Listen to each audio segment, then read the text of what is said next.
Okay, we're going to start the meeting. Strafford Regional Planning Commission Policy Committee for Friday, February 15th, 2013. And we're going to start off with introductions. We could all start with, I'll start myself. Brian Tapscott, Somersworth. Carolyn Barton, Strafford Regional Planning Commission. Bill Connor, Soundsworth. Yeah. Victoria Plumley, Northwood. Marcia Gassis, Dover. Brad Nichols, Coast. Cynthia Copeland, Strafford Regional. Sandy Dean, Rochester. Dan Camara, Strafford Regional Plan. Marky Rose, Strafford Regional Plan. Wayne Crandall, Strafford. Steve Brown, Wakefield. Ken Organ, City of Rochester. Tony McManus, Dover. Paul Lockwood, New Hampshire DES. Nick Alexander, New Hampshire DOT. Tom Clark, Dover. And Cano, Wakefield. And we have a guest, I guess. Mona Perrault, Rochester. There you go. Thank you. Excuse me, Mr. Chair, may I ask protocol, since there are 3 representatives from Dover here, we need to identify, what do we get, 2 voting members or one? What is one? Somersworth? Dover. Oh, Dover. You get one vote, even though you have the amount of representatives based on population, and Okay. I believe Dover is 4, if I recall, and because you're 25,000 or more for population, but you count as one vote when it comes to the meeting. So Dover gets one vote, Okay. Somersworth gets one vote. Yeah, or Rochester, like, for instance, Rochester is also You allowed guys can 4 go home. representatives, and it counts as one vote at the meeting. I think that's for establishing a quorum. I think for purposes of voting, because this is the MPO policy, everyone has one vote. Oh, Okay. I will check that. I think you're right. That's my understanding is correct. Yeah. Yeah. so, So, I apologize. Marilyn, you are right. For establishing a quorum, one person represents, whether it's 3, 4, 2 people here, or 1, that one person, only one person establishes the quorum. You're right about that. Sorry. So, Nope, yeah. no problem, thank you. So if this was the commission, non-dues paying communities have no vote. Gotcha. Thank you. Yeah. Thank you, Mr. Chair. And during a commission meeting, I also believe each community has one vote, or does all the members of that community have one vote if they're a paying community? They all do, okay. Yeah, but this is the policy committee, so everybody has. Sure. Okay, of the staff communications, Cynthia. Yes, Wayne is here. Would you like to stand up and tell everybody a little bit about yourself? And he's another fellow upstate New York. So My name is Wayne Crandall. I'm the planning intern. I'm going to be helping out with the Metro Ocean Transportation Plan. I come from Syracuse, New York, but I studied at Vermont Law School in environmental law and policy. I also have a biology degree from Syracuse at the Forestry School. And I look forward to helping the Strafford Regional Planning Commission on transportation planning and learning and working with you folks.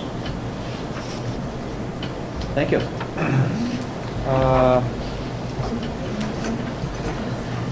Is that it on the communications, staff communications, yes, Cynthia? it is. Okay. Action items. Motion required. Chairman asked for a motion to approve the draft minutes, MPO minutes of January 18th, 2013. Is there a motion to? I'll make that motion, Mr. Chair. Motion by Ken, seconded by?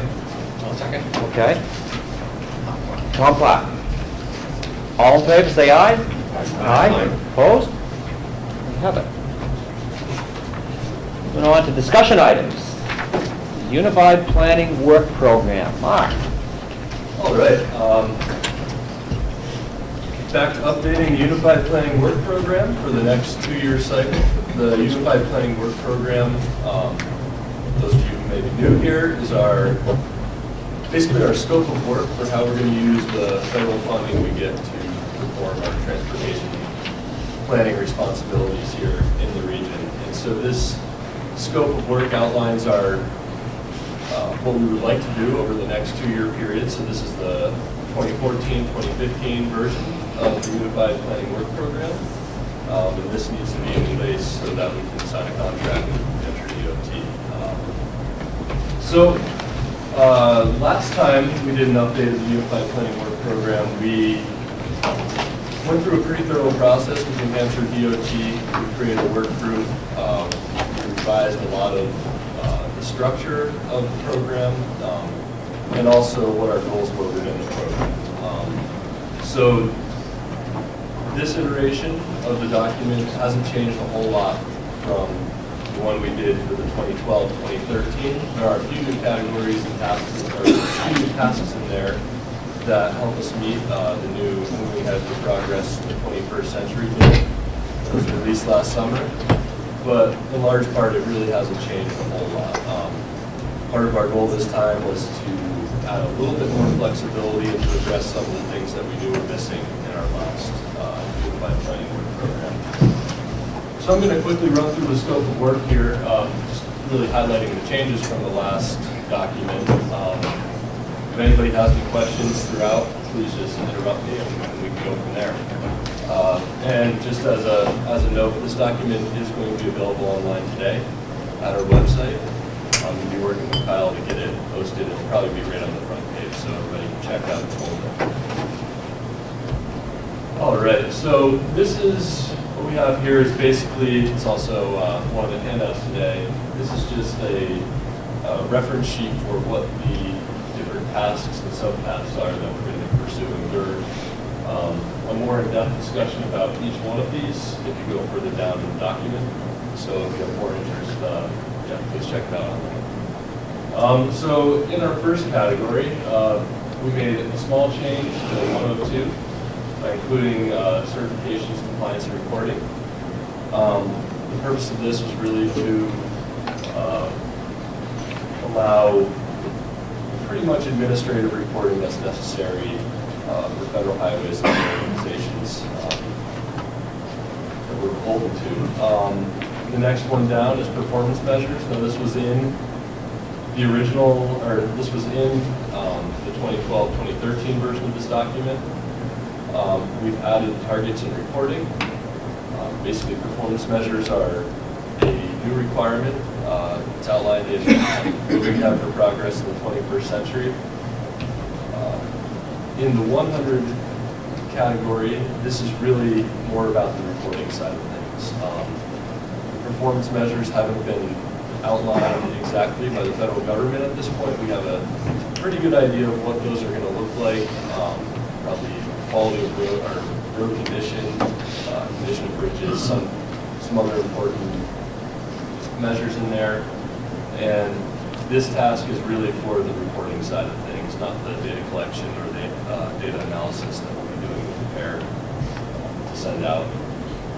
So I'd like to make a comment. So yesterday, the executive directors met with Federal Highways, New Hampshire representative, and New Hampshire DOT to talk about the UPWP, and as part of what we put together, there's the New Hampshire planning emphasis that's prepared by Federal Highways and Federal Transit Administration, and under 1024 certifications, compliance, and reporting, that includes our environmental justice, our Title VI for civil rights, and other annual certifications that Federal Highways and Federal Transit said yesterday they'd be taking a stronger look at our compliance and timeliness with the reporting. So it's very good that we thought ahead and had that put into this next 2-year cycle. All right, so moving along into the 200 category, which is our policy category. This really captures most of the federally required documents that we have to do in our for Unified Planning Work program. Task 202 changed a little bit. It was land use and environmental linkages. We've also included economic development in there because it's pretty closely related. And we just wanted to outline that and make sure that that language was included in that task.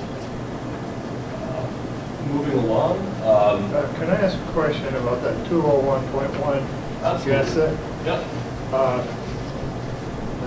That's where the governor's council members come to local communities for interviews. I believe Mr. Corman attended the one here. Yep. And those are all completed now?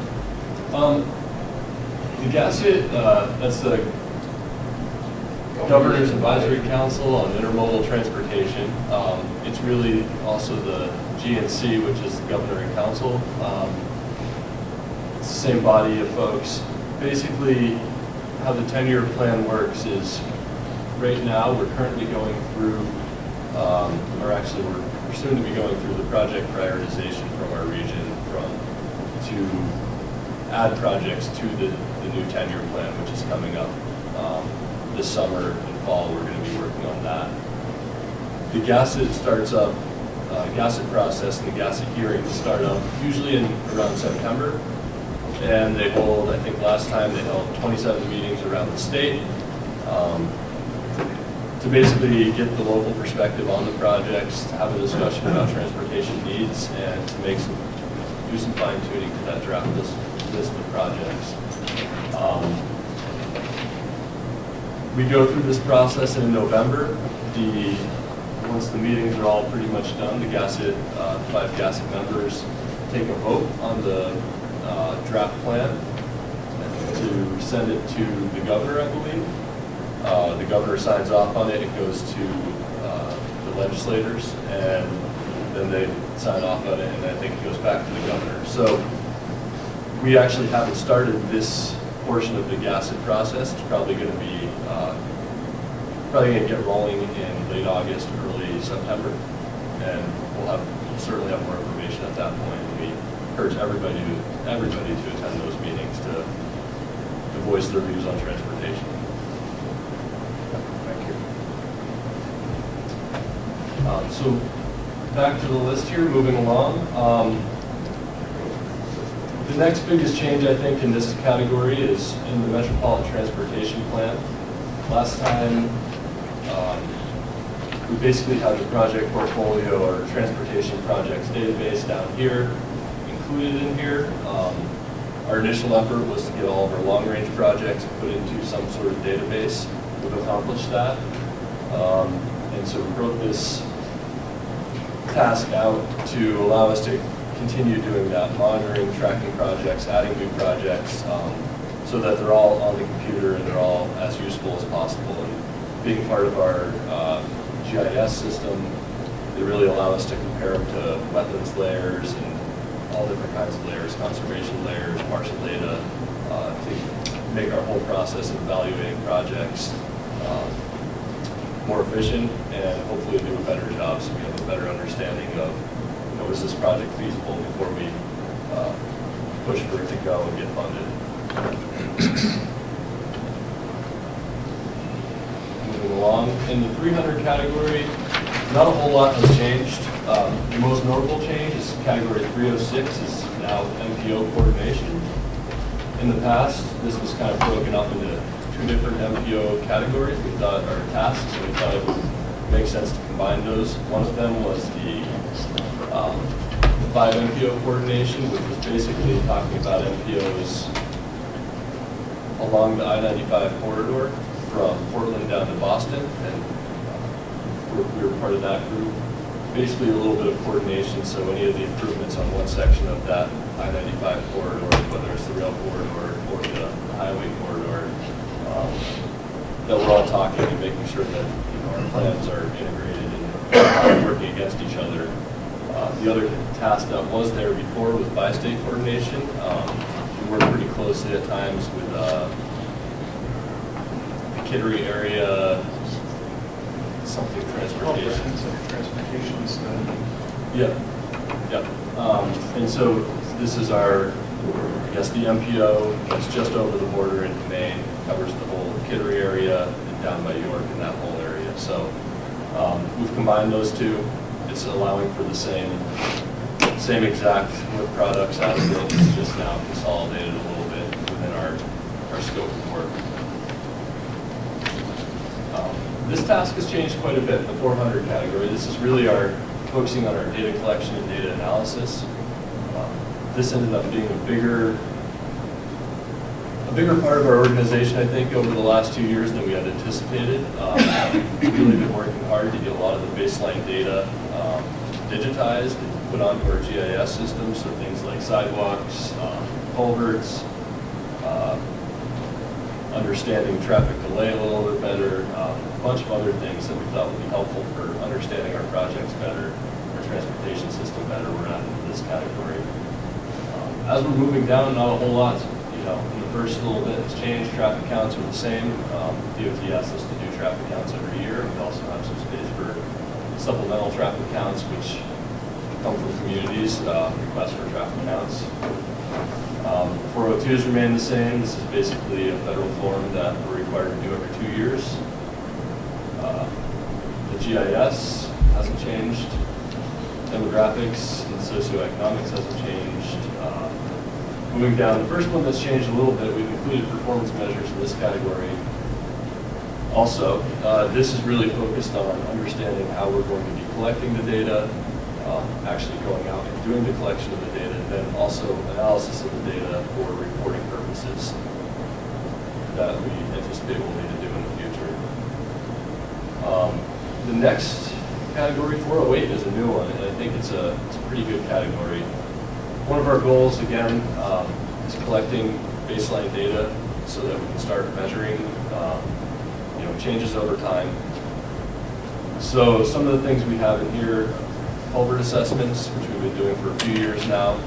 This is one of our data collection efforts. We're going to be continuing our sidewalk inventory of the region.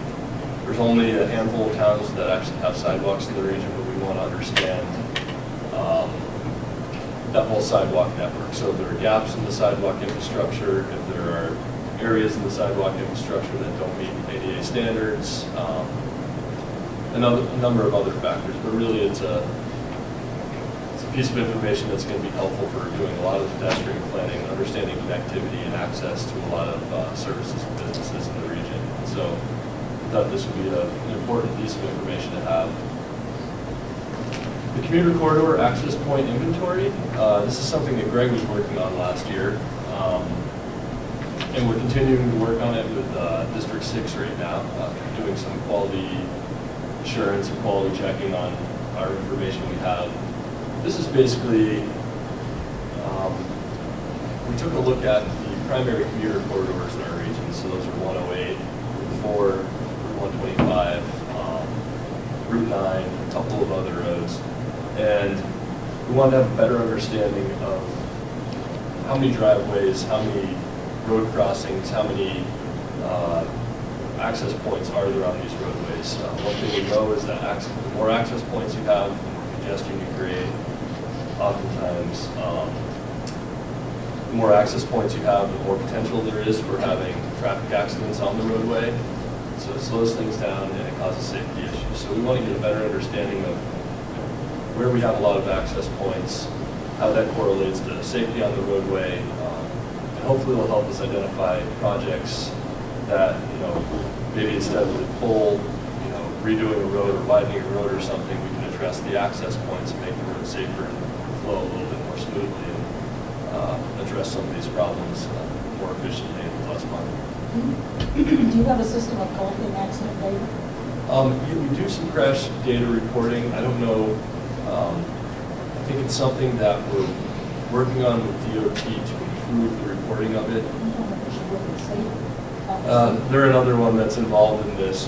One of the challenges is that law enforcement usually are the ones who report any traffic incidents, and the sheet right now is a little bit confusing for some communities. Oftentimes it takes a little bit of time to do the reporting, and when you're in a situation, I think it's tough to help right away go and write everything down. So we're trying to address that and trying to make some of the incident reporting a little bit easier. So yes, we do have a crash inventory, but I think there's room for improvement on the crash inventory right now. And our final task in here is transportation micro-simulation modeling. Over the last year, we acquired new software that allows us to do basically scenario planning on a very small scale. So 1 to 2 intersection areas, we can build that in this new transportation model we have. We can basically input some some information about traffic flow, about turning movements, and some other things, and model how well that works. And then we can easily change that. So we're doing one intersection, let's say. If it was signalized, we could change that to a traffic or a roundabout to see which one works better, which keeps the flow of traffic going, which one causes more conflict. So this is a new service that we're hoping to offer communities. They want to evaluate alternatives for a project. Ken? Before you move off that, Yeah. on the document that you put online, did you make sure that there's a link from that Form 536, just in terms of our efforts to try and make things clear to folks? I have no clue what a 536 is, but if I wanted to, if we're online, I can just click on it. So there's a way to put a link. We can certainly post that online. It's a tough form to fill out for a lot of communities, but it's something that, the more I guess we provide communities that information, the easier it is for them to track it ahead of time. Thank you. All right, and then moving down to our final category here. We've actually consolidated some of the programs in 501, local and regional assistance. We learned over our last in our current UPWP cycle, we really don't use a few of those. They're a little bit redundant, so we just consolidated. The same goes for state and federal assistance. 503, the major change in this task is that there's no longer TE, safe routes, scenic byways by name. What those all fall under at this point is the Transportation Alternatives Program, or TAP. It allows us to do the exact same things, but at this point, those other subtasks are eliminated because they no longer make sense with the new transportation authorization. Not a whole lot's changed until you get down to 507, complete streets and livability.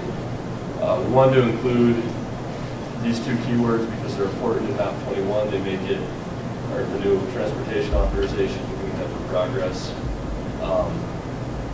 They call out livability as an important factor in the transportation planning, and it's really getting at the quality of life, the ability to choose other modes in appropriate situations like walking, taking transit, riding your bike.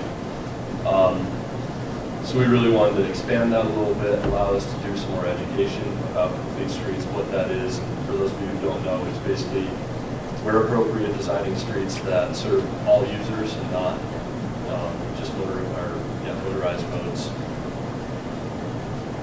Moving down to the last task here, we actually included this through an amendment last year. I don't think it ever. We never heard anything back from Federal Highways, Federal Transit, or New Hampshire DOT once we sent those in. But we've included them this time because they're clearly important. Basically, the first one's focusing on passenger and freight rail. It was an oversight that we didn't have it in our current UPWP. It's in our new UPWP. We have the Amtrak line running through our region with 2 stops in our region.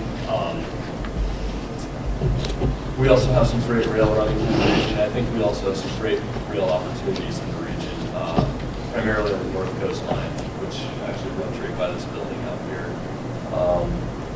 So we've included that. We have aviation planning. Now this is really focused not on planning airports, but planning connections to airports. I think one of the issues we see in our region and just beyond our region, if you're talking about Pease and Portsmouth, we have some facilities and they're not terribly well connected to surface modes of transportation, like freight or like rail. Pease has a great connection to highway mode. It's right on our I-95. But the more we can take advantage of these assets that already exist, the less new stuff we have to build. I think the more competitive will be, more attractive to businesses coming into the region. So I think promoting connectivity to airports and also the Port of Portsmouth are a very big thing.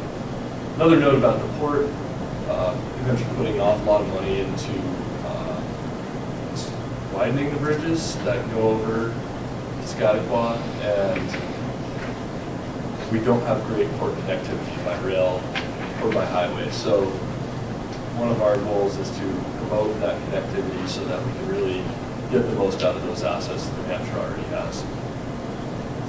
And so that's our scope of work for the next 2 years coming up. Back on 507, Yep. the complete streets and livability. Did I hear you say that there's a livability committee that's been formed? It's meeting?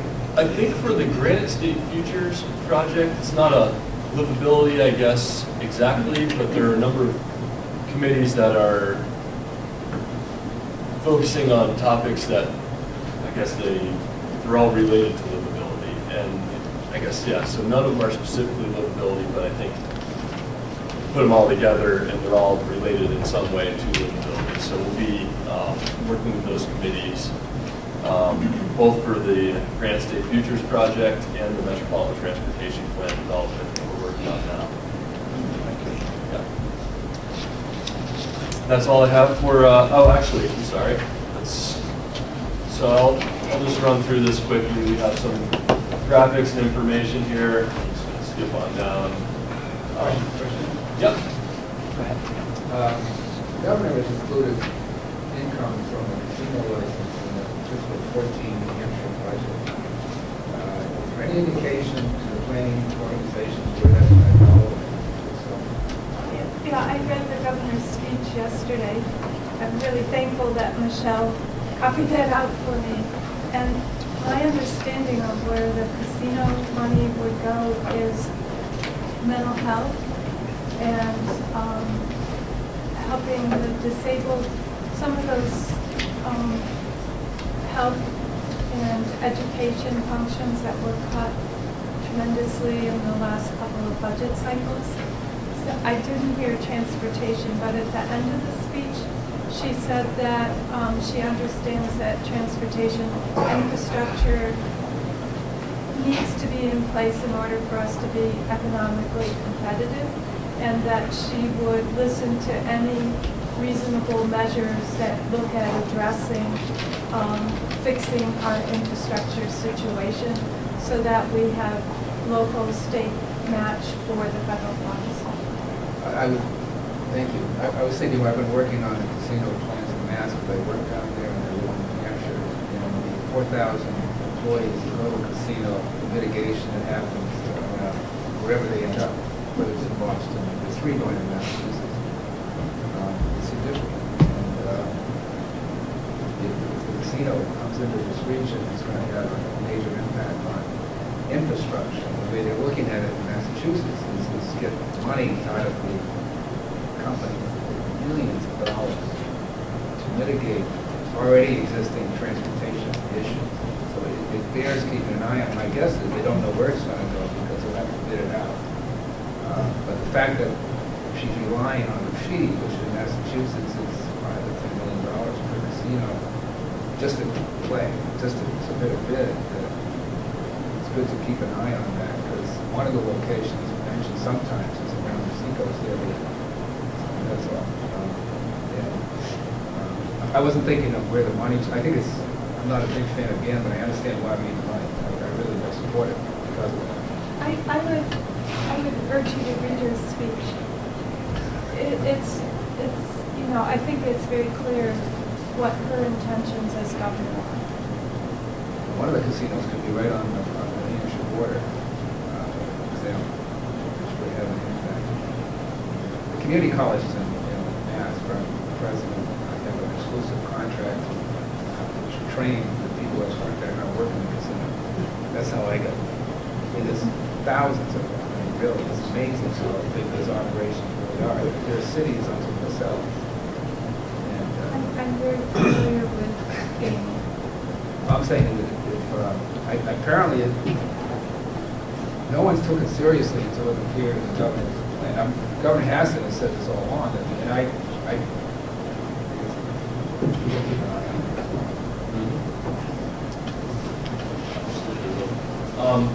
So just quickly, this section of the document here basically gives an outline more in depth about each one of those tasks and subtasks we have talked about thus far. in the meeting. So for more information, please go online and check this information out. And moving down to the budget at the end. Almost here. We will need to have coast and updates because we include everything that's transportation related.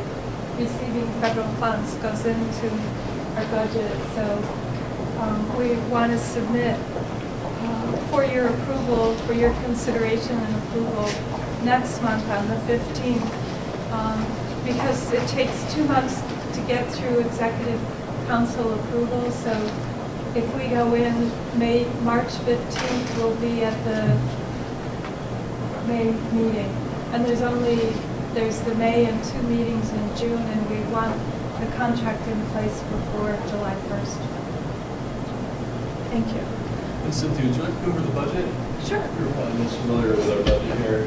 Yes, this budget, we met with DOT several weeks ago and the Bureau of Planning. Are you still in it, or have you moved somewhere else? Oh, okay. So we had a meeting with Bill Watson, who's been over here. He's the bureau chief, and he's been over here to visit us. And we asked what the situation was for next year, and he said that the funding would be the same. So we received our apportionment for the federal highways funds. This amount here is up just like a few dollars. So that's $310,409, which is split evenly for both years.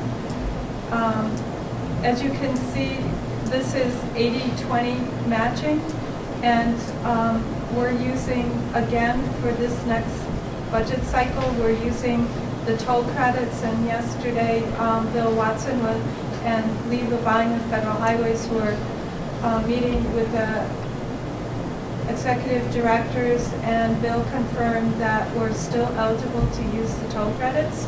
So the state will be using the toll credits, and we could use cash, or we can use the toll credits. It's at our option. So to be conservative, we've included the use of the toll credits right now. So that's our total for federal highways with the federal funds and the match. On federal transit, these funds have actually been administratively integrated into the federal highways. Is that a good way of saying it? There's been an agreement that they could be rolled into federal highways. But I always think it's helpful for people to know, and I use it as a marker that we have an obligation to ensure that we work with transit. And so this is our visible reminder to ourselves and to you that we're receiving federal funds specifically to work on transit issues. So this amount, we received $49,584, and Wednesday we received the latest, most recent numbers, and that has gone up to 70,000. So we will be incorporating that into the budget, which is about a 20,000 increase.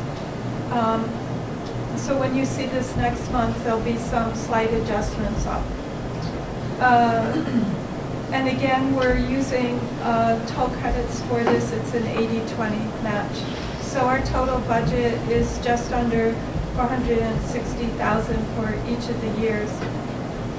The next part is we go into the personnel costs, and for budgeting purposes, we used $49 per hour. And so we went in, and the first thing we did was we looked at our past 2 to 3 years of budgeting by category. Where do we actually expense our money? What we budgeted and what did we actually expense this on?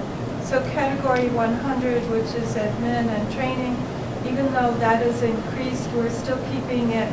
The 14% is just about what we were expensing in the last 2 years, so that's even. Category 200, the first year we've got it at 23% because we're working on a complete update of the Metro Plan. And then in fiscal year 15, we'll have our TIP work, but we won't be having the Metro Plan initiative as greatly as we have in the first year in 14.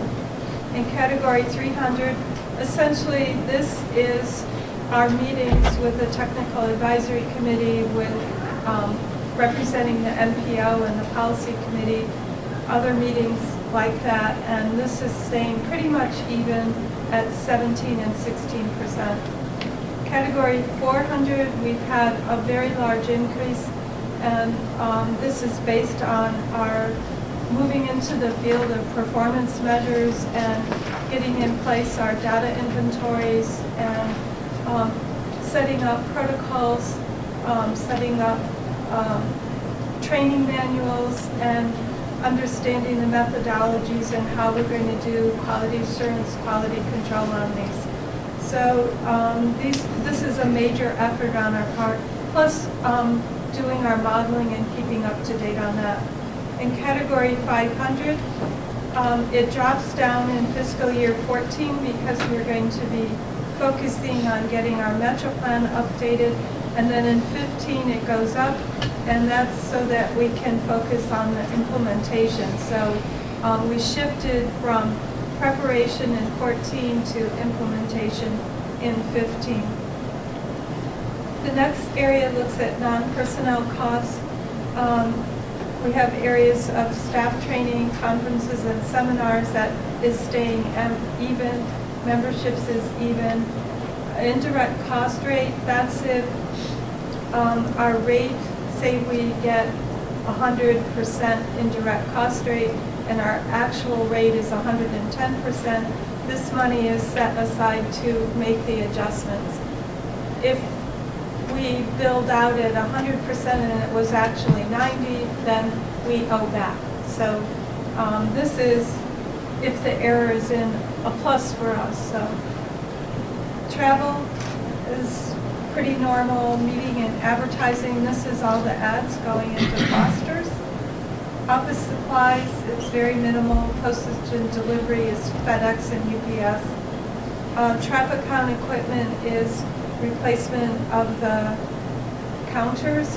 They die after several years, and so we have a replacement program for those, an ongoing replacement program. Our transportation model consultant to do the updates and to add various components, that's at $12,000 a year. Computer for transportation staff, we now have enough staff, so replacement on every 3-year process bills that out. Equipment repairs, that's the tubing and the nails and stuff for the traffic counters. Software expenses are paying our annual maintenance agreements. So that's our costs for non-personnel costs. And so you can see at the bottom, that we're at a total for the 2 years of $919,986. Thank you, Cynthia. You're welcome. Any questions on the budget?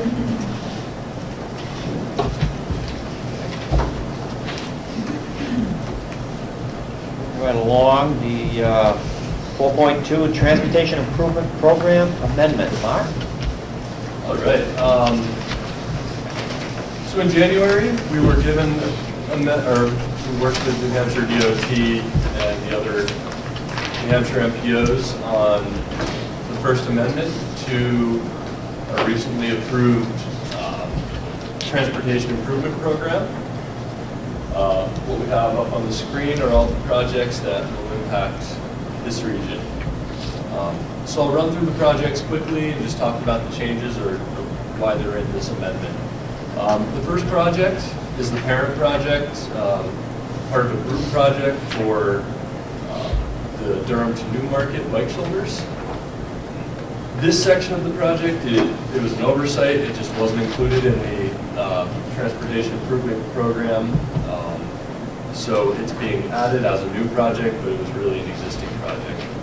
This parent project holds the engineering and right-of-way funding for the other two phases, which are Phase A and Phase B. And I think Phase A is the middle section of that area between Durham and Newmarket. And Phase B kind of gets the two outside sections of the roadway.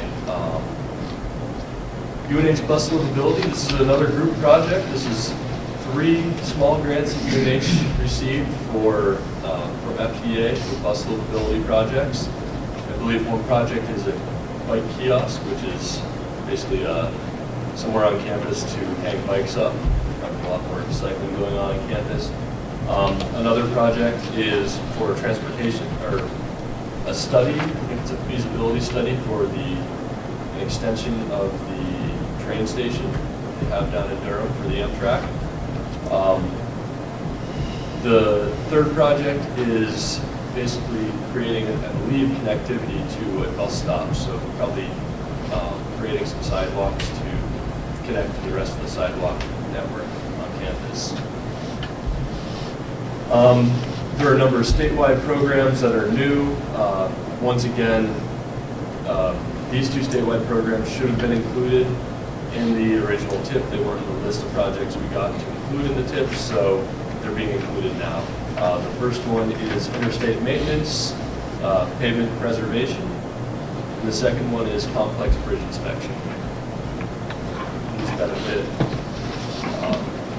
all over the state, so we don't know exactly where those projects are, where that funding is going to be spent, but it's benefiting the entire state.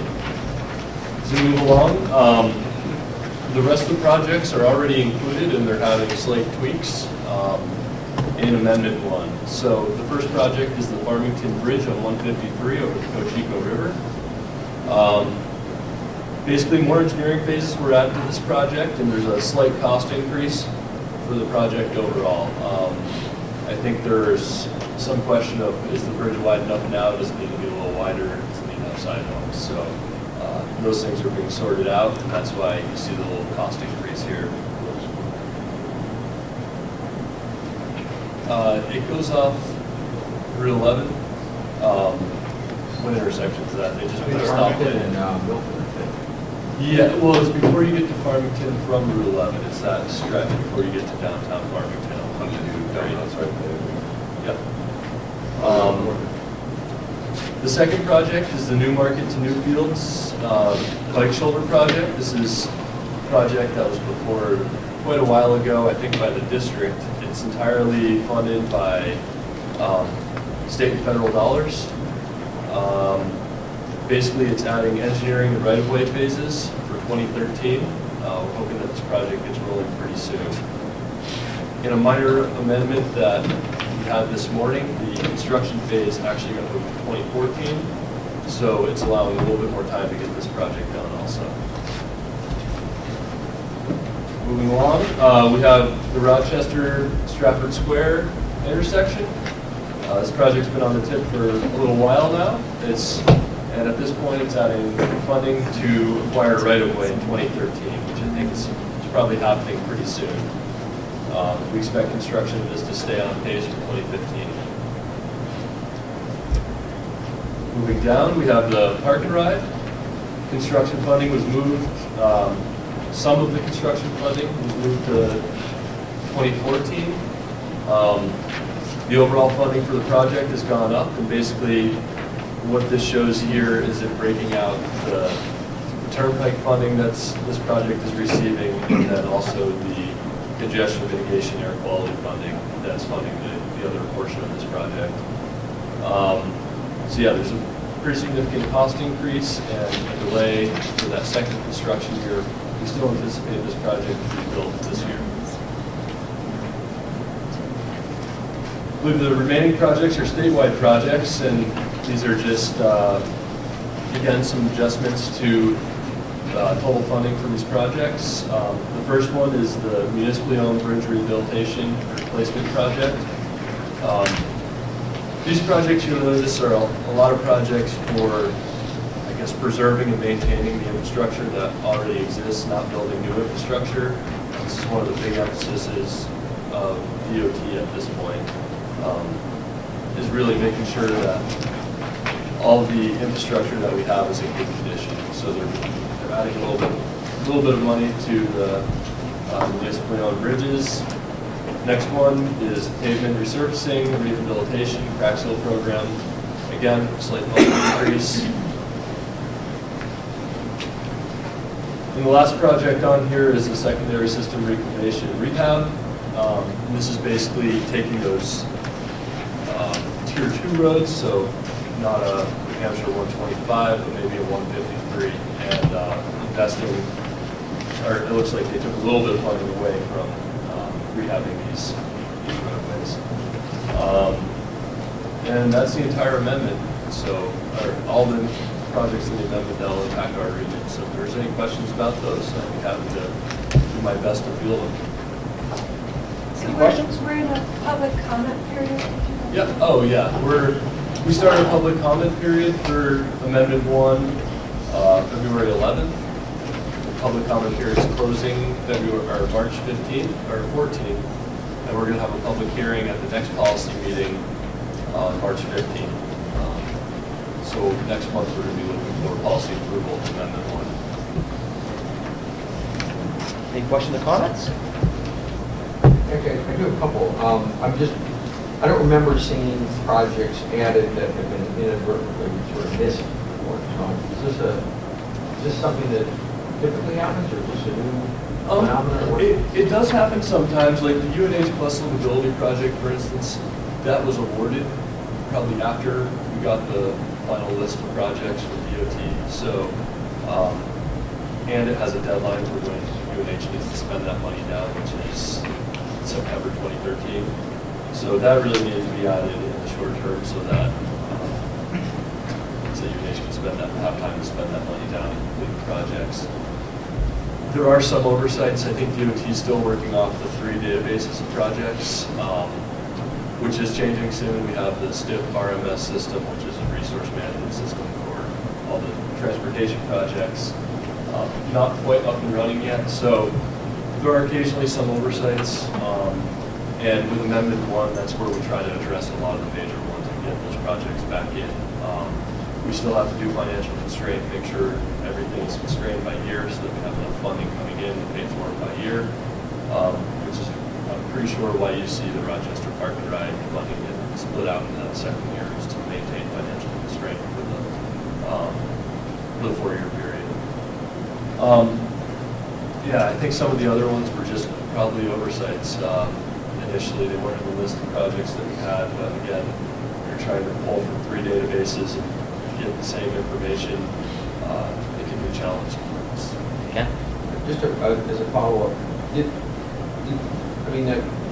numbers, Pete, were the numbers already included and just the listing of the projects weren't there, or is this add, like on those first 3 projects on the first page, is that adding something over $28 million to the whole system? Was that already there? Nick, can I let you feel that? Sure. I don't know for sure myself. And speaking on a project-by-project basis, I'm not positive either. But in general, it would add cost to the program. As part of Amendment 1, there was a substantial reallocation of funds from particularly the first fiscal year, 2013, spreading it out over 14, 15, 16. And some of the projects that are in this amendment in this region, but even more in other regions, was a result of having to move projects around a little bit to accommodate these. So yes, in large part it was an increase. I have another question, but there's a lot of people who may want to ask questions. I just want to applaud the MPO and the Strafford Regional Planning for including the first project, which is widely popular in Durham. And as the newest Durham Town Councilor, to show him a complete reverse carpetbagger, I applaud the work you've done. We could never have done this without the Planning Commission in place. When you involve in more than one town, this project wouldn't have been possible. The second thing is that it's had a significant side benefit having DOT have to address the drainage issues on that road too. So there's a very positive impact on several towns because of this project. And presentation made by the staff from here and the DOT were exceptionally good. And I think I applaud you for that, and I look forward to working with you as this plan moves forward. Thank you. Just as a follow-up question, regarding the project in Rochester, the parking ride, is there any information that would explain why the project cost is, if I'm looking at this correctly, looking like it's more than double? I do not know why the project costs increased so dramatically. I had a discussion with the project managers from Grand Basin, actually the same project for the Durham Newmarket manager, and he's been very responsive, and he actually just put information up on DOT's project-specific information site. I can provide that link after the meeting. But his contact information is on there, and the project design is on there. I don't know, they may have run into some issues when they were doing testing soils or wetlands or one of those different factors that just significantly added to project costs. I know there had to be some remediation or some mitigation of any impacts that they might have for the parking lot, that the project costs could go up pretty quickly for those types of things. And if I could just add to that, in this project in particular, the biggest hang-up has been the right-of-way and getting access. If you look at, on Mark's chart, there's individual, existing, and proposed, but each one of those has an initial column that says overall project cost. And between these two, it actually hasn't changed. So I would wonder, and Mark may have more information, if this really is showing a shift in cost from fiscal 12, so it didn't get done last year, so it moved into fiscal 13 for the right-of-way cost, because we did run into delays on right-of-way, and I do know that. So I would almost wonder if it really isn't a project increase as much as it didn't happen last year, so we moved it into this year. And where you're only looking at a 4-year time frame for the TIP purposes, it would look like an increase. Because all of these projects have estimates involved in inflation and things happen and all the rest.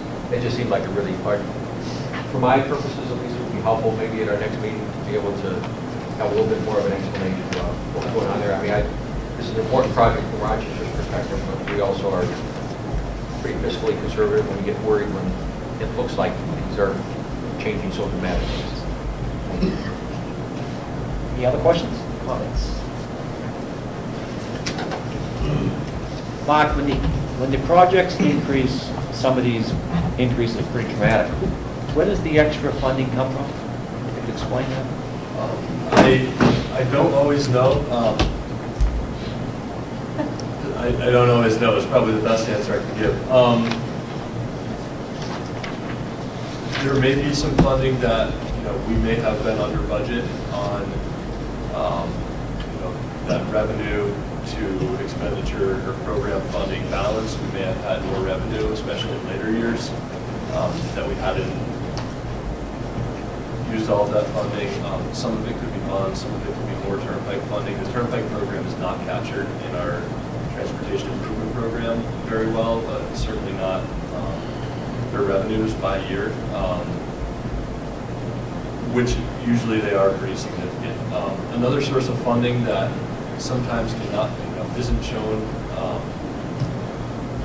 or is not easily understood are bonds. So because interest rates are so low, I know DOT's been pretty aggressive with bonding projects and getting funding through those means, because I think you're getting, 1.5% interest rates at this point, something incredibly low. So trying to take advantage of the situation that's out there on Wall Street right now. I don't know if you have more information on that. Yeah, I mean, from what I've seen at DOT, I mean, keep in mind the construction capital program is $180 million a year. And there is a lot of fluidity in that. So for every project that increases like this one, there's a new market that gets delayed a year.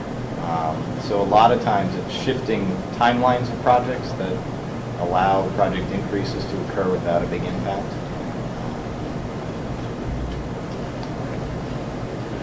definitely a balancing act every time we go through this. There's a lot of stuff. Same pot of money, in other words, just. Same pot of money, just shifted around into different configurations, trying to fit the puzzle pieces together. Similar to what we did with our budget. Okay. Sorry, the Rochester Park and Ride lot, it's not a design change, is it? I do not believe so. We can check with the project manager, but I believe it was all, everything they've been working on the last year has been access to the parcel. Because there's an agreement that has to be in place with the developer. Just looking at the construction costs from one to the next, and that appears to be where all the difference is, and I was wondering if that was a result of a design change. Because we definitely have interest in what that design looks like. And in this case, I think the difference is all in right-of-way. Oh, I'm sorry, I'm looking at the wrong one. Yeah, I was looking at the wrong one too. He's the one below that. Right, I think you're right. It has gone up quite a bit in construction. Again, it could have come out of preliminary engineering also. I think that's one of the things that we've tried to become better on. And I do know there's a mitigation aspect to all of this, so it could be that if people were not aware until the site was more thoroughly surveyed how much mitigation was going to be necessary, that could be a part of it. I just think it would be helpful, at least at the next meeting, to have more information. We may be able to get a public meeting, just an informational meeting with Ron at some point, if that's helpful. I'm sure everybody is pretty interested in that. I know he's a busy guy, but he's been pretty responsive to our requests, so I can get in touch with him and see if we can do something like that.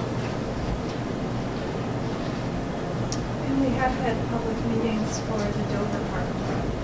So that would be similar process.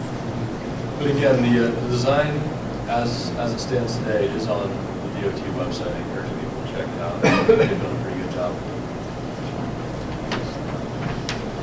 Okay, thank you, Mark. Moving on to 4.3, 10-year plan scoring criteria. Dan?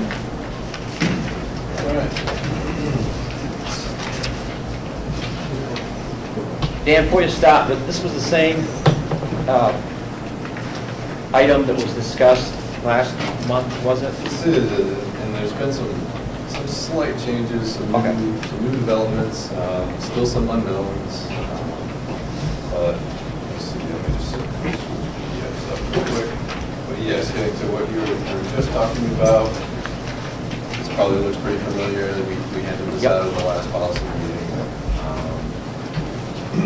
These are the project evaluation criteria that we're going to be using to prioritize our projects and this 10-year plan that we're developing right now, going through the process right now. The point that we're at right now is developing these criteria, trying to come up with weighting schemes. And I believe all of the MPOs, I know us in Nashua have met with DOT individually to actually go into decision lines and come up with our own regional rankings. So I'm not sure if the other MPOs are doing that as well. Rockingham has. Rockingham, okay. But basically what we came up with, and there was a handout, looks like this right here, that shows the weighting scheme, so the weightings that so it was Mark, I was on vacation, it was Mark, Cynthia, and Greg. You want to quickly maybe just go through that? Yes, we did the comparative rankings, so we went up and Bill Watson worked with us and we did cost rankings across the top, so we did state of good repair versus safety, state of good repair versus significance, and across the board. And then we went down and we did the comparisons vertically. So there was all comparatives one-on-one. And every possibility is in that process. So how many decisions? 44, 48? 7, or yeah, factorial. I think it's like 47 and 49. So we we did all of those comparisons, and what it does is you rank 1 through 5. 1 through 5 for state of repair, or 1 through 5 for safety. And you click on the decision lens, the little counter, and you put in the number you want on the side that you want to put it as to which is more important, and then it takes the group process and makes an average. If I said that correctly. So did you get Nick Sobel in on this thing? Nick? I'm sorry? Nick Sobel. Isn't he the guy that does all the football, residential rankings? Oh, All no, the no. predictions there, is that? I mean, It's They very do good. use the software for picking football players. Yeah. And baseball, it's the same process. Oh, good. Yeah, so if they're looking for, they want to play on base percentage. Yeah. Ours is state of repair. Okay, okay, good. Same process. So these are the scores. So when you look at this, our ranking is all-inclusive. All of those have been compared. When you look at Nashua, is theirs the same thing? It was everything? They just did the top of it. They just did the top ones. And the DOT is all-inclusive ranking. And the RPC MPOs, when the 9 of us went over, and federal highways, that was just the top ones. So we did do that process with the RPCs and MPOs and federal highways, and then we said we wanted to come back and do the entire comparative scoring for all of the factors. And so DOT did that process for us, and those were the rankings, the regional scoring that we came up with, and I'll turn it back to you guys. So It was fun. this is a pretty interesting piece of software, and one thing I want to mention, it's probably a good time to mention now, is at our next TAC meeting on March 3rd, March 1st, DOT is going to be giving a presentation on decision limits, so we actually get to see how it works. So we're inviting policy committee members to come to that TAC meeting and take a look at that. We really encourage folks to come. It's pretty powerful software. It will be pretty interesting too, just seeing how projects shake out after running through the software. And we encourage you all to go online and look at Decision Lens, and you'll see that it's called collaborative decision making. So that's what this is about. So what we've come up with are these staff level or staff recommended weightings. We're certainly going to be going through the TAC and policy process in order to come up with some weightings that work for us. So it's not just going to be the staff recommended, but we can go through this process with TAC and come up with a Mark, what's decision lens? It's the, what is it? Decision Lens is it's basically a modeling program. It's a way to take any type of criteria, like Cynthia was saying, on base percentage. You take all these criteria here for projects, you weight them against each other, you say which one's more important than the other. You go through that for all of the criteria, and what you end up coming out with are weightings for all of your criteria. So depending on what you're trying to score or rank, whether it be transportation projects or ball players or baseball players or whatever it may be, you have those certain criteria that you weight against each other. Capital improvement at a municipal level, your CIP. Yep. You could look at your projects and set up criterias and work through this process and rank your CIP or your CDBG projects that you get for community development block grant. It's basically a more objective way where you're comparing the same things against the same things, and then you're applying a cost to it, or a cost to it also, so you can do a cost-benefit analysis for each project, regardless of score. They can go against each other. I think that's a challenge a lot of times when you're trying to compare a 993 expansion to a intersection improvement. It's not an easy one to compare. repair, but this makes it a lot easier to make that evaluation and hopefully makes it a little more transparent for everybody. Nick, would you like, you've been working extensively with this, would you like to add more to this? I guess I would just take it back to even a simple example of buying a car. Miles per gallon, cargo capacity, comfort, what it looks like, warranty. So those become your criteria. But each one of those may have a different level of importance to you or family members who might go in the car too. So collectively, you figure out how important each one of those criteria are. That's the same thing we do with this. We're trying to figure out, amongst all the different possibilities, mobility, safety, good repair, how important is each one? Because at the end of the day, we only have 100%, and we have to split it up, and it's not going to be equal. That's what a lot of this tool is trying to get us to do. And then it turns, once we have those weightings, we score all the projects. At the Planning Commission level is going to be doing that. DOT is going to do it for all the projects statewide. We'll have a discussion wherever our scores don't agree. And then at the end of the day, as Cynthia was saying, that score becomes a value for the project. And basically, that's the numerator. The denominator, half the equation, is cost. So you end up with a return on investment for each project. And in theory, at least, we would fund those projects with the highest return. The reality, though, is that in some cases, we're going to click on a little button that says this project is funded regardless of the benefits. There are projects that are important for reasons that may not be captured in the criteria or have a lot of will behind them to get them done. But the other aspect of Decision Lens is that it brings a lot of transparency. So even if everyone doesn't agree that Salem to Manchester has to get built, we can show you that what it scored from a value point of view. We can show you that it was force funded, and there can be discussion about why. Yeah. So there's a lot of data here on the sheet, and I'm just trying to see if I can distill it down, sort of statistics for dummies or something. So if I'm looking at the column that's sort of in the blue, did we put this up on the screen as well, or is that not?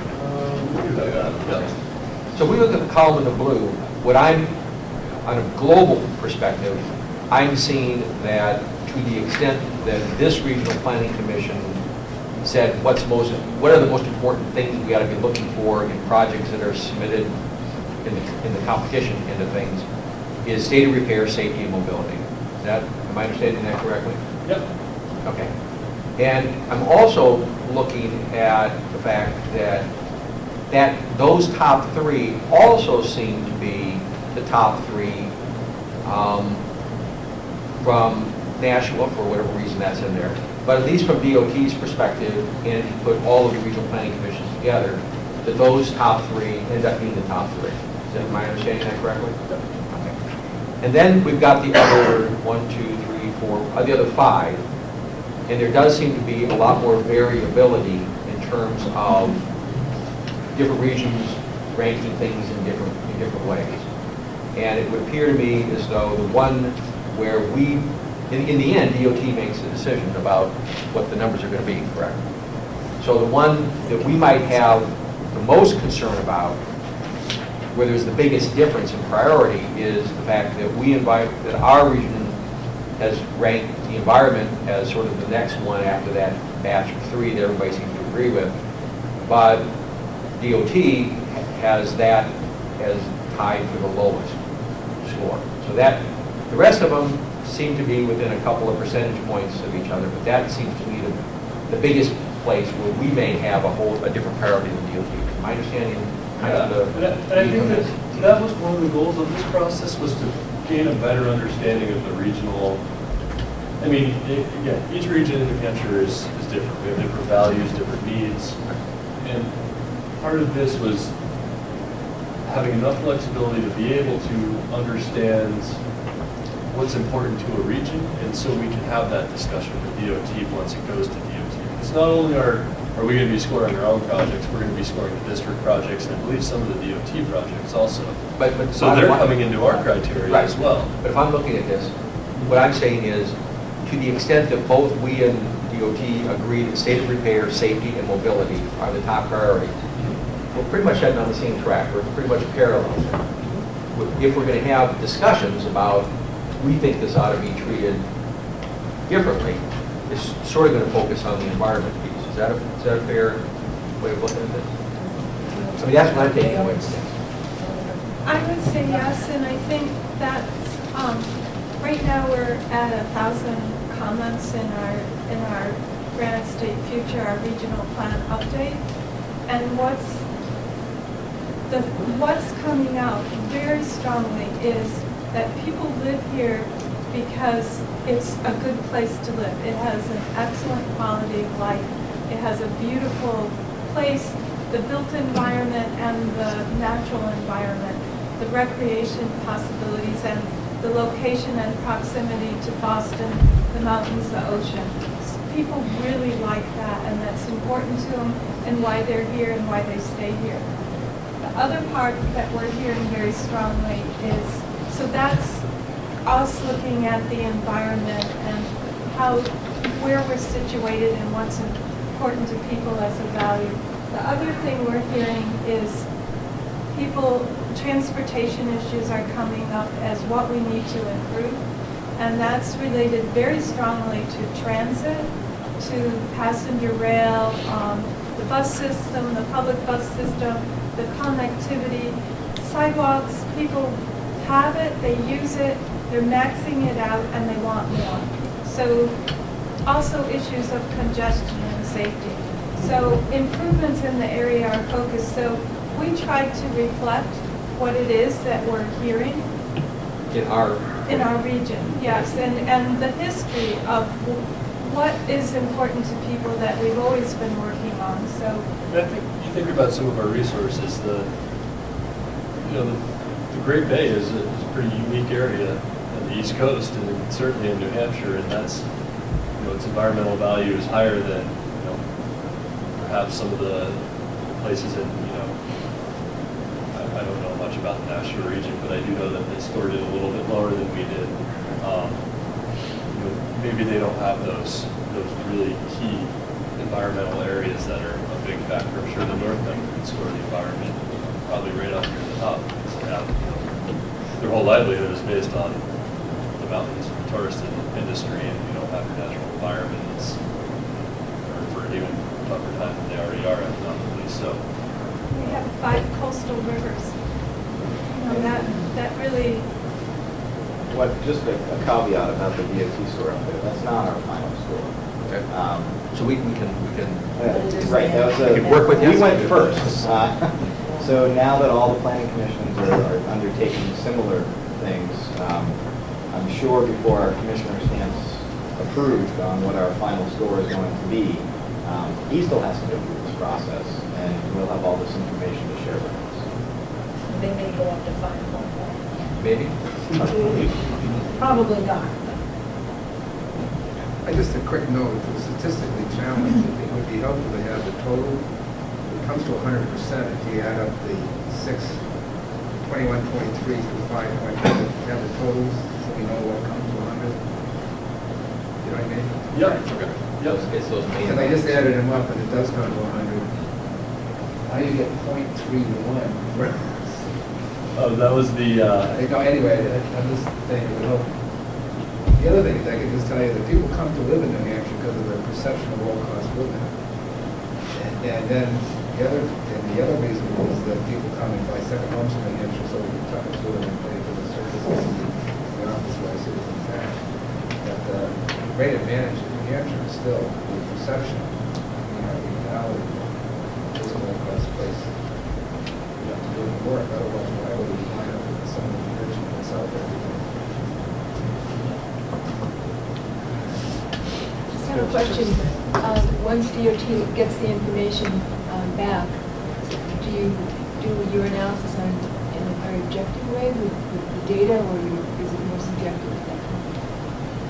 Each of the criteria, if you look at some of them, take state of repair first. Extended service life or current asset condition. So current asset, we have a variety of systems. We have a van that goes out and drives for pavement condition. We obviously inspect all the bridges, so that's a very numbers-based. But extend service life is a little bit more subjective. If you're doing a short term, if you're just resurfacing something, you get X number of years. We were talking last time at TAC, in Transit's case, if you buy a new bus, that has a certain expectation, as opposed to if you're making an investment in a current bus, that is a shorter time frame. So it's what we tried to do as much as possible was a combination of quantitative and qualitative information.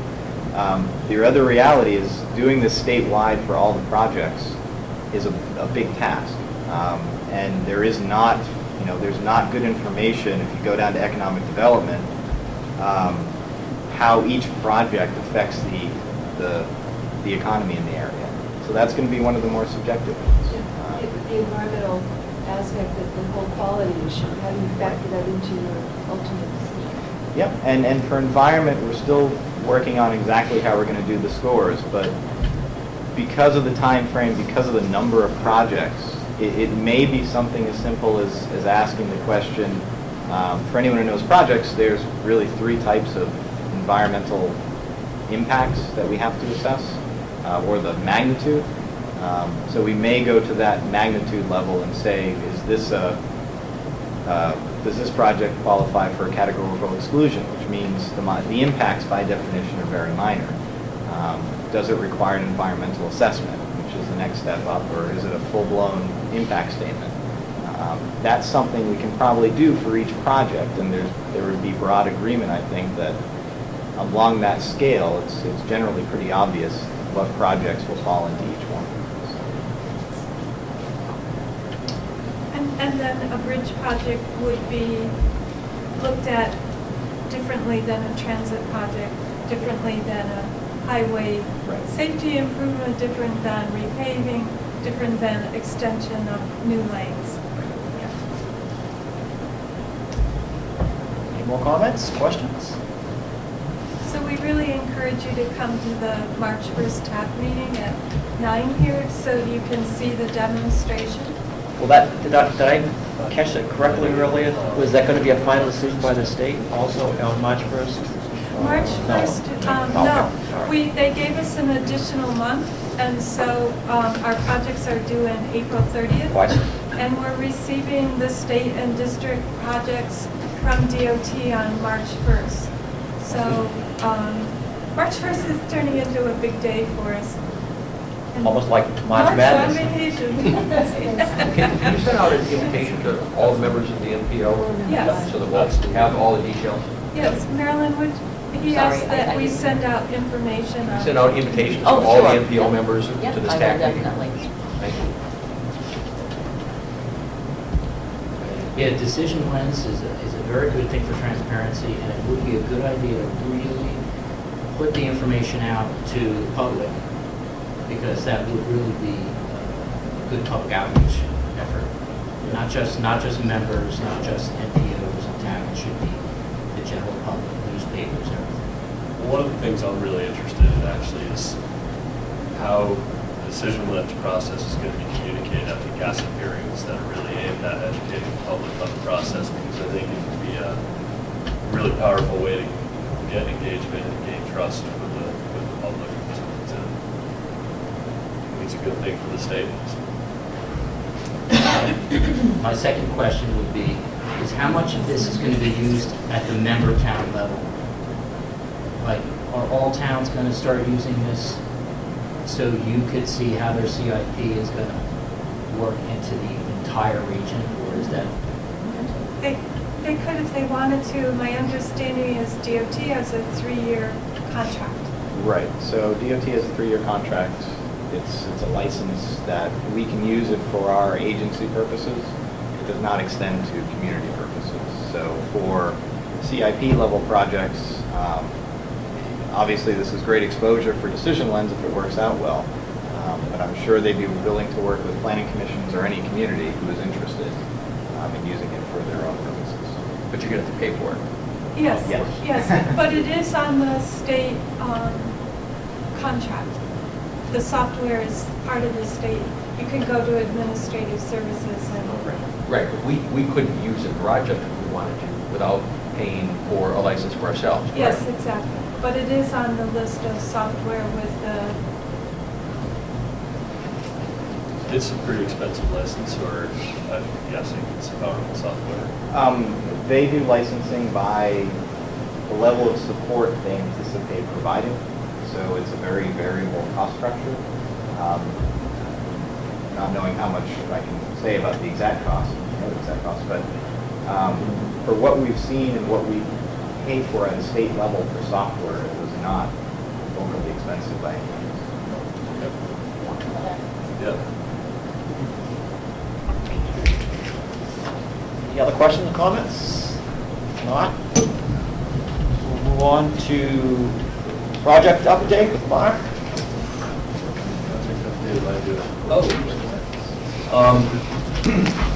Recently, actually, when we were meeting with Bill Watson to go over decision letters, I ended up running into Mike Dugas at DOT. He's been working on the Lee Park and Ride project. We hadn't heard a whole lot about it for a little while, but apparently the project's moving ahead really smoothly. Things are going well with it, and I believe he's going, and maybe to Governor and Council, to request congestion mitigation air quality funds to fund the project pretty soon.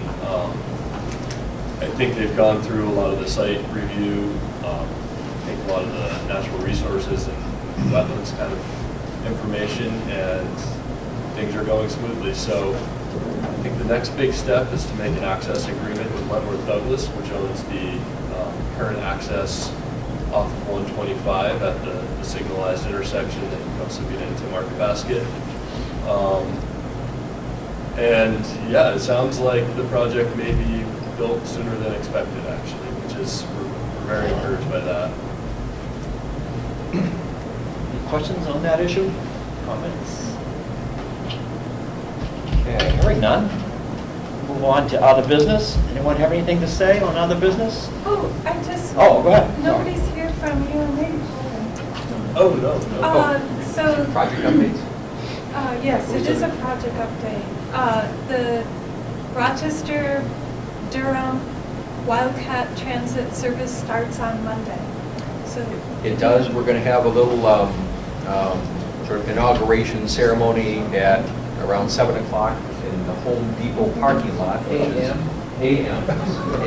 Well, when people work on time, at the Home Depot parking lot in Rochester, that will be the terminus in Rochester until the park and ride has been built, and then it will move to that location.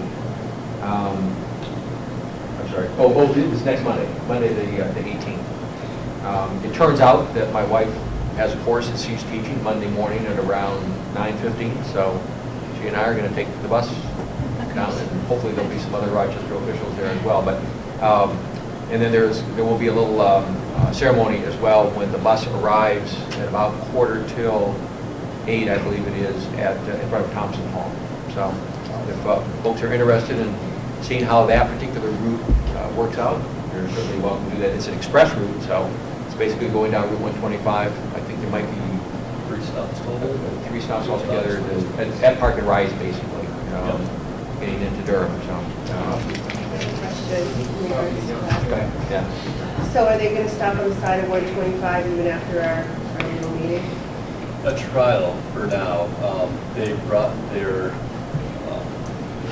bus driver trainers out there who are pretty experienced, or I shouldn't say pretty experienced, very experienced. And they assessed the situation. They agreed that number one, the lane width in that area currently isn't that wide. There's a huge shoulder, which is actually wider than the lane right now. The lane looks like it's 11.5 feet near the intersection. They felt that because of the slow down to 30 miles an hour at the traffic light or just before the traffic light, slow traffic down enough to create some safer situations, and also that the median island was wide enough to hold plenty of pedestrians so that people can walk to the middle, have a safe spot, and then make it all the way to the other side. I think the biggest concern right now is actually Route 9, trying to get to the park and ride from 125. 125 has some pretty big shoulders, Route 9 does not. The traffic isn't moving terribly fast, but there's a lot of it on Route 9. So we're still trying to figure that out. One of the ideas I threw out there was there's a trail coming out of the back of the park and ride, and perhaps we can make some sort of connection to Route 125 just north of the intersection so that people can just stay away from Route 9 altogether. So we'll see what happens. Crossing our fingers, hoping for the best, and yeah, they're going to do a trial for a little while. The stop is not currently listed as one of the stops on the route. We're going to see how it goes, and next fall we're going to, I guess, see what happens. I know the district is planning on turning the area through the intersection into 2 lanes in each direction to address some of the congestion issues that are also at that intersection. I think some backs up to Scoop Pond Road for folks coming south in the morning. So yeah, we're going to see what happens and reevaluate in the summer or fall. I would just want to stress keeping that line of communication open. Absolutely. I mean, John Scruton mentioned he'd gotten some kind of invitation or whatever, but we're constantly having, developers and whatnot come in, and it's wonderful for you to identify a potential trail, but if the planning office knows that ahead of time and somebody comes in and talks about any kind of potential development or anything at that intersection, they usually come to us before they go to the Regional Planning Commission, and it's really important for us to know when you're making plans in our community. Well, yeah, we haven't made any plans. It was more of a thought, and it's actually in the state right of way, so it's still in the. But the trail is on private property, isn't it? The trail probably Yeah, is, it's but the so area well would back. go to 125. Isn't it? So we'll see. Anything else? Mr. Not? Chairman. Yes, excuse me. Thank you. Under other business, I have a couple of comments. I would like to thank Executive Director Copeland for coming into Dover Planning Board and giving an excellent presentation on Strafford Regional Planning. And especially thank Mr. McManus for leading the charge of getting Dover off the non-paying dues member list. Thanks, Tony. Are we on the paying list now? Not Not yet. yet? Not yet? I'm gonna go, Thank you, Tom. I'm gonna go to the council a week from Wednesday too, to get them the same picture. At least they're talking about it. Some people weren't aware of it.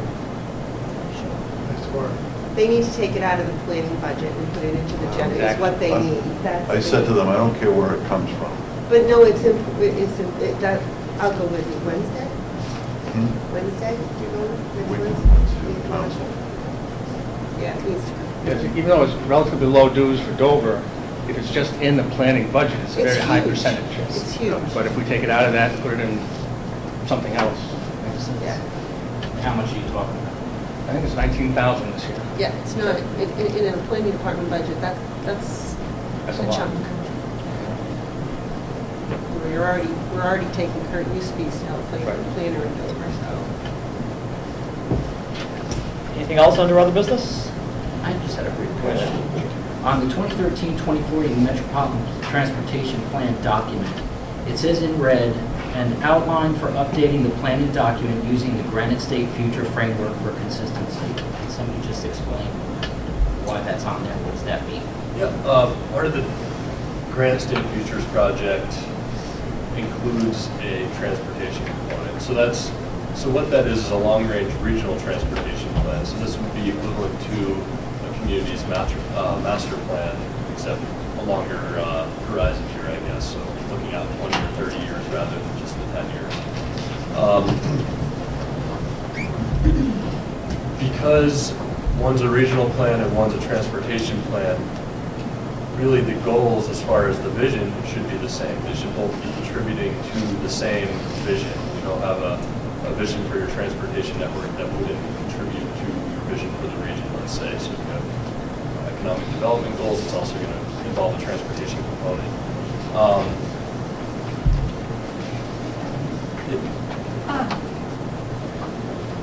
the commission adopts the regional plan, the metro plan is adopted as part of our regional plan.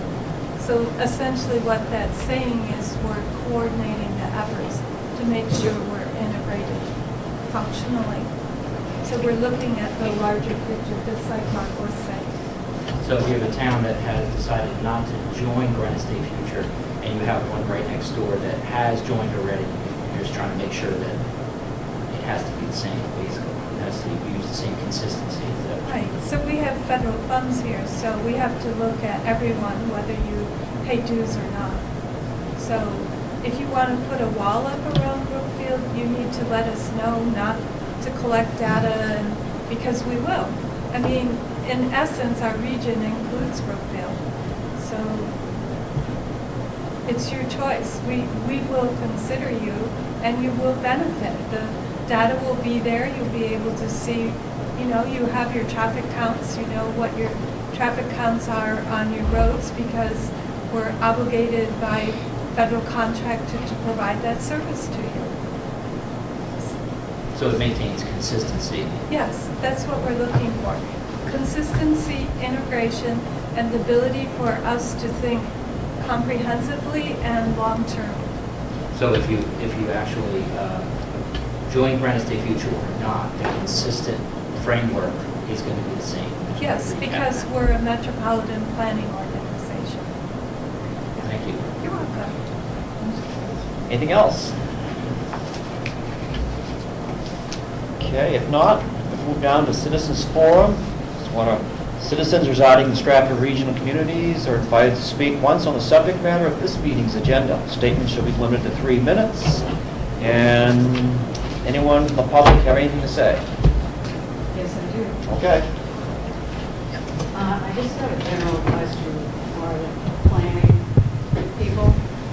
You have your budget today, and I wondered, generally, what is the percentage of your budget that comes solely from the federal government? Right now, it's of our total budget for our entire organization. Yes. Okay, so I can tell you by default. So we get just over $11,000 from the state funds, and we get just over $85,000, I think, from local dues, and the remainder of our budget is federal funding. And I think it's 770 on the budget. I'm not clear on that last number, but the other two I'm pretty clear on. So that could tell you what percentage. So somebody's calculating. It's very high. And that includes more than just our PL fund for transportation planning, but also all the other contracts that we do in the organization. It's all federal. Yep. Okay. We're all set, right? Okay, thank you. We sometimes we have money every other year. We get $5,000 from New Hampshire Charitable Foundation, and we're pretty much we spend that down and we wait 2 years and then we ask again. But that's the only foundation grant we have. Everything else comes through the federal government directly or through state agencies. Excuse me, this gentleman on the corner, I think, has a question. Oh, Bill, did you have a question? No. Oh, sorry. Okay. All right. If nothing else? Oh, go ahead. Just for clarification, the tolls, you mentioned before they're going to use the tolls. I Is didn't that mention the them here. taxes? I mentioned them at the executive committee meeting. I thought I heard you also. The toll credits? Yes, that's what I thought. Toll credits. Well, my question about the toll credits was, is that only tolls or is it something else? Is it more than just tolls? Yeah, Yes, no, that's why, I know, but it says tolls. I want to make sure the public understands. that Right, it's but not toll tolls. credit is a different thing, right? Yeah. Could you explain the toll credits? Sure. 'Cause Essentially, because our turnpike system runs along federal aid highways, whenever we make a state investment, so we collect toll revenue, we issue bonds, whenever we make an investment on that system, it's a state investment. the federal government gives us credit for that investment. Toll credits essentially then allow us to, instead of a typical 80-20 match for federal aid, to use 100% federal funds. So there does not need to be a cash match from the state or from anyone else, provided we have toll credits to use that flexibility. That should be defined for the public, because when you say toll credits, people automatically think it's the tolls. I actually researched that and tried to go to the federal regs to find it, and I could use some. So I was moving around in the USC and was having trouble with the references, so I'd appreciate something from DOT on that. Thank you. I was trying to find that definition so people could understand. Okay, moving on to adjournment. Is there a motion? By Tony. Seconded by... I'll second it. Okay, Ken. All in favor, say aye. Aye. Opposed? Can't think of anyone who would.